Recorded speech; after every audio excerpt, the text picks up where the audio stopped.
6 months of age. This child was brought. She was unconscious and she had a bump on the left head. Baby Samantha Pendo has been the poster child of what critics say was the use of excessive force by the police in August. She is one of a number of Kenyans now listed as victims of police brutality following the announcement of the 2017 presidential election results, which have since been annulled. All I can say is that I'm crying out for my daughter to get justice. 8-year-old Stephanie Mora, while playing at the balcony of her home in Mathare, took a bullet. She died on the spot. Mtoto tu alikuwa anacheza na watoto wengine. Ndiye akampiga risasi. 7-year-old Fred Omondi, a boy too young to comprehend the significance of an election, also died. These 3 minor Kenyans were among 37 whom the Kenyan National Commission on Human Rights, in their report Mirage at Dusk, say died as a result of excessive police force. 7 of these victims, out of the 37 deaths, 7 of them were minors, 3 girls, and 4 were boys. The youngest was a 6-month-old baby. I'm Dr. Masi Korir, and we delve behind the headlines on police brutality.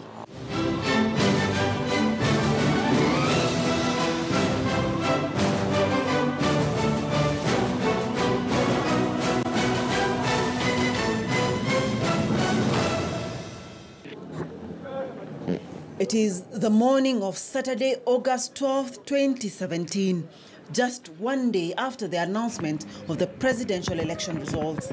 The nation is on tenterhooks. The night that had been celebrated in parts of the country has brought misery to some families in different parts of the country. The acting Cabinet Secretary for Interior, Dr. Fred Matiang'i, speaks to a divided country. I do not know whether really our police are injuring or have injured any citizen, because that would go out of their code of conduct. But criminals who, under the law, either approach police officers, armed, or threaten the individual lives of the police officers, force is applied only to a measure that is allowed by the law, and the police know that. Let me be very honest with you. It is not true. The police have not used live bullets on any peaceful protesters. This was after social media, followed by mainstream media, was awash with reports of a section of Kenyans having spent nights of terror, some either sent directly to their maker or to a hospital, fighting for a chance to live and tell this tale.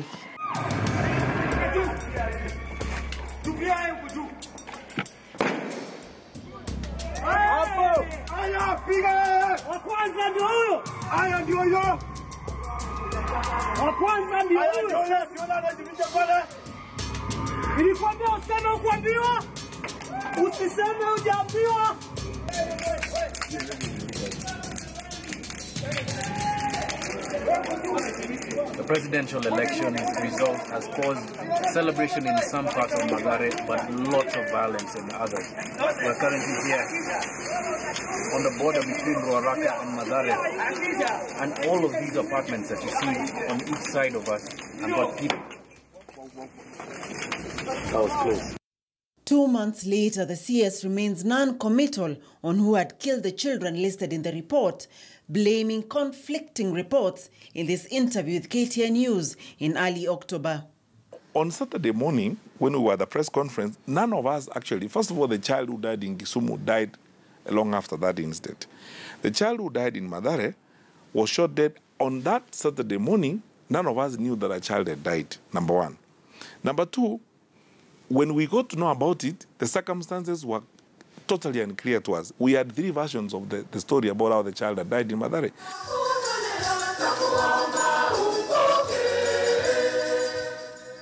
Baby Pendo, at 6 months of age, was laid to rest after suffering severe head injury, trauma which her parents attributed to police clobbering of the infant.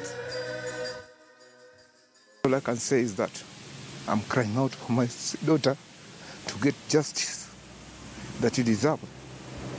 Because my daughter was not demonstrating on the road. But in the middle of the night, they broke in, they beat us. Beating led my daughter to death. So I have nothing to say now. All I can say is that for Kenyans to make sure that justice has been served for my daughter. These father's tears were magnified many kilometers away in Mathare 4A by a mother's pain. Christine's 17-year-old son, Silas Owiti's promising future, was brought to a sudden halt. Mtoto wangu alikuwa chini ya kitanda, akamwambia toka. Huyu mtoto wangu kuchomoa kichwa, jua lipiga hapa na rungu, fahamu ikapotea. Na naambia mapolisi wabarikiwe. Kwa hiyo kazi wamefanya kama ndio imemaleta. Nao pia wamesomeshwa na mama yao, vile nilikuwa nahangaika na mtoto wangu. Nao pia ni binadamu kama huyo mtoto wangu. Ule amekupiga, uko na right kupigana na yeye. Na unafuruta mtu na unapiga kama nyoka. Hata nyoka inaweza kuipiga kwa ajili ya kuja kukuuma. Na huyo mtoto wangu alikuwa amefanyia nini? Kusema ukweli. In Mathare North, a cheerful play at her family's balcony turned tragic. A bullet ending 8-year-old Stephanie Mora's life, marking the beginning of a full void in the family of the young girl. Mtoto tu walikuwa wanacheza na watoto wengine. Ndiye akampiga risasi. Hakuna mtu mkubwa alikuwa huko. All these incidents of death or assault leading to death were documented. The highest number, 37, was documented by the constitutional body, the Kenyan National Commission on Human Rights, as Amnesty International documented 33. These deaths can be directly linked to the elections and post-elections environment. Specifically, these cases indicate the casualties were felled by bullets, and the same has been corroborated by family and community members who have indicated that they were killed during the protests. Doctors are worried about the mental well-being of those that have been affected, and they say the political rhetoric in the country has not helped. The way we reacted, the way we dealt with these protests will make it a lot more difficult for people to process the laws than if we had been more humane in handling it. We will demonize this community, we will make them look bad, we will make them less than human, we will make them like animals, and then we will make it all right to kill them. And once we make it all right to kill a section of the population, it's a slippery slope towards ethnic cleansing, it's a slippery slope towards genocide. And we don't want to go down that road. Accident and emergency records at the Kenyatta National Hospital show several people admitted with gunshot wounds and assault injuries between 11th and 13th August 2017. At the Jaramogi Oginga Odinga Teaching and Referral Hospital in Kisumu, a summary of those admitted from 12th to 29th August show that out of 182 people, 5 had gunshot wounds. All 5 gunshots recorded on 12th August. 1 of them was female. The highest number of casualties, 58, was on the 12th and 13th, soon after the presidential results were announced, with 2 rape cases and a genital injury reported. Others suffered assault injuries to the head, limbs, chest, back, and other parts of the body. Children were not spared either, the youngest being 4 months of age. Kwa nini government inapiga vijana wetu risasi? Tumekasirika sana, by the way.